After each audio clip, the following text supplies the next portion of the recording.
We're receiving confirmed and graphic reports this afternoon, Saturday, January 17, 2026, that a massive army of terrorists decided to try their luck by attacking a fortified military headquarters. They came with everything they had: machine guns, rocket-propelled grenades, and heavy explosives, thinking they could overrun the base and raise their flag. But they made one fatal calculation. They forgot that the Nigerian army of 2026 is not the same as the one from the past. Instead of running away, the troops stood their ground, returned fire for fire, and with the help of the Air Force, turned the hunters into the hunted. Let's get into the gist of this bloody Friday.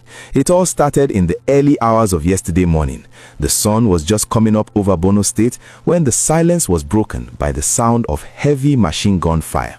According to the acting media information officer for Joint Task Force Northeast Operation Hadinkai, Lieutenant A.S. Atokolo, the terrorists launched a large-scale multi-directional attack. This means they didn't just come from the front gate, they surrounded the base, attacking from all sides at once. Their plan was clearly to overwhelm the soldiers with sheer numbers and noise. They were firing RPGs directly at the walls and the infrastructure. In fact, the report states that their rockets hit some of the troop-carrying vehicles and, very critically, the CCTV control room. This shows you that these were not just random ragtag fighters. They had a strategy. They wanted to blind the base, destroy the transport so no one could escape or pursue, and then move in for the kill.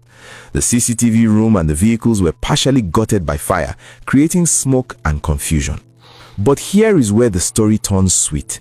Despite the explosions, the fire, and the smoke, the troops at Forward Operating Base Asia did not panic. They maintained what the military calls firm control of the situation. They returned what was described as overwhelming and sustained firepower.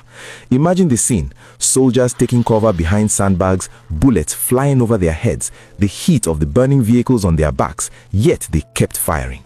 This firefight lasted for over an hour. 60 minutes of non-stop shooting. That is a lifetime when you are in battle. But the terrorists could not breach the perimeter. They tried, but they met a wall of resistance that was harder than rock. And then the game changer arrived, the kings of the sky. The statement confirms that the air components of the Nigerian army and other aerial platforms were called in. This is why we always talk about the importance of air superiority. As soon as the jets and the surveillance drones arrived overhead, the equation changed. The terrorists, realizing that their plan had failed and that death was raining down from above, started to retreat. But you cannot run from a bird that sees everything. The report says that persistent intelligence, surveillance, and reconnaissance platforms immediately tracked the fleeing terrorists. This is the part that makes me smile. They thought they could just disappear back into the bush like they usually do, but the drones followed them, marked their withdrawal routes, and the fighter jets pursued them. The military uses the word neutralized, but let us speak plain English. They were wiped out. The precision strikes on their escape route resulted in scores of dead terrorists. It was a massacre of the wicked. The statement confirmed that evidence from the scene showed the terrorists suffered heavy casualties. They came to kill, but they ended up being the ones in body bags. This is a massive blow to their fighting strength and their morale. Imagine the few who survived going back to their camp to tell the others, "We went to Azia and almost nobody came back." That fear is a weapon on its own. Now, let's look at what they left behind, because this tells us a lot about their intentions. After the smoke cleared, the troops conducted a mop-up operation and recovered a frightening amount of weaponry. They found a 60mm mortar tube and mortar bombs. For those who don't know, a mortar is a weapon of war used to bomb places from a distance.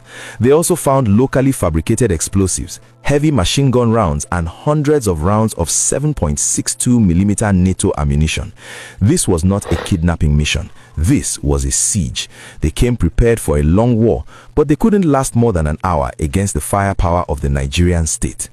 I want to pause here and ask you, the viewer, a serious question. We often criticize the military when things go wrong, and rightly so.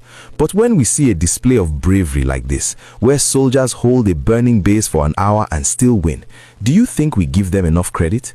Do you think the government is finally giving them the right tools to fight, or was this just sheer grit and determination by the boys on the ground? Drop your honest thoughts in the comments below. I really want to hear your perspective on our military's performance.